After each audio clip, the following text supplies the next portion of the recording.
Igbo mma mmanụ ahụ maazị Tony Mbatakwuga. O nwere ihe ngụga dị ọda dị mmanụ chere na o nwere onye achịbara ADC nwaanyị fọma gọvanọ aha Igbo stola Obi winning chance ịrọ ọhụkwa ndị gị dọtị gị n'obi ndị banyere ni shanwo nwaanyị fọma gọvanọ ndị shanwo shemabịa umike umegolu ahụ ndị gị dotuga ka igwe akwụkwọ ịbịa were ahụ onye ọzọ win election arịdị ebe oge isi anụrụ m ahụ bụ ize election ahụ bụ ize Imo East na-etere election ya gụchima ihe ndị niile o mere mmiri ka o mere ndị ndo jiri shenge ego nwa apalagaghị Imo steeti Owerri mafụọ voice of the people 90.3 FM tie gbagba mochimojele ọwụrụ ụzọ ọwa anyị nwere pọdụ ọla dị ke m jiri na-arịọga gọvanọ chemere anyị ụzọ ọrọba steeti achọghị ahụkpe ji ha azụrụ ọba steeti awụrụ kemụ ala niile na-eme abịam ahịa eji ha azụga ọhụrụ progres ndị anụ dị ọla dị shọshọ chọrọ iwegara ndị mabiam polis steshọn ọjabịyọ na hụkwa ọkụ ji emuga everywhere ya hụ ya ambasada ma jisiri ike tiela ndị bekee mgbe mabiam ya dadị ya ahụ ya obiọma eme ya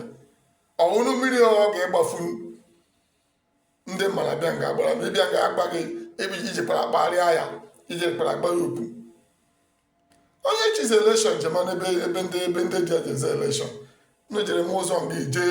jee shanụ urela adịmabiam sekọnd onwe bụ adịmabiam sekọnd anyị enwebe adịmabiam ọzọ anyị agakwa n'ime adịmabiam kọs anyị ahụbe ndị ga-ewa adịmabiam mana emela nwụcha hụ na wado Owerri adịmabiam anyị ma ada achọnwa ada ejeje mba nwaanyị ele mmanya ga marasha nwaanyị kwụga azụ ihe niile o mere ala mabiam Chineke ga-ekwụgwọ ụgwọ ebe nọ ala chejie gị mkpụrụ obi gị izu ike na ndokwa onwe bụ onye gị dị aga anyị legabada elega ọndeshamwade mabiam sekọnd ebe ke lepụ ụzọ ebe ka anyị dị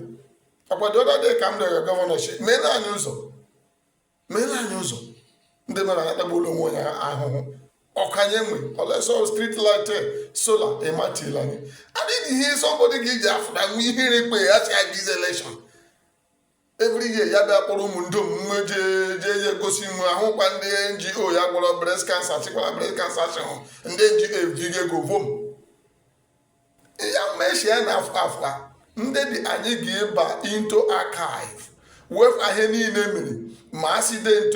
convoy gị nwere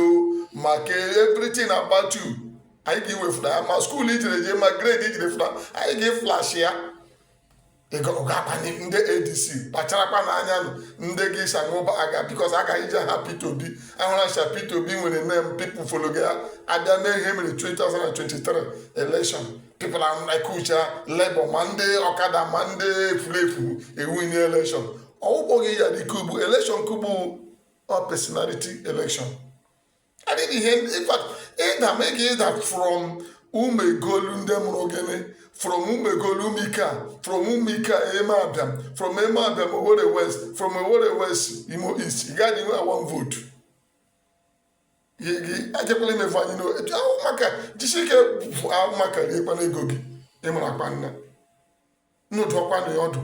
And actually holding the air, that is election, my own Dodgers election. Any hagi jashi achọrọ ịfra ya agwa ma ha nọsụ ga ambition o ji esogo obi lekwa gị lekwa ọdịda because ndị lekwa nọrọ ọ ga-azọ ọ lekwa gị lekwa ọdịda nye mkpega gị wee chokwu ibizo election biko dosala nụmozi oru onye ọbụla ntị orukwa ndị mpụgala ntị si mmechedila eche ọrụ mana ha sọpọtụ Obi mmụọ sọpọtụ Obi ebe a ga-anyị sọpọtụ Ondo sọpọtụ Obi dosara nụmozi oru onye ọbụla ntị ndewonu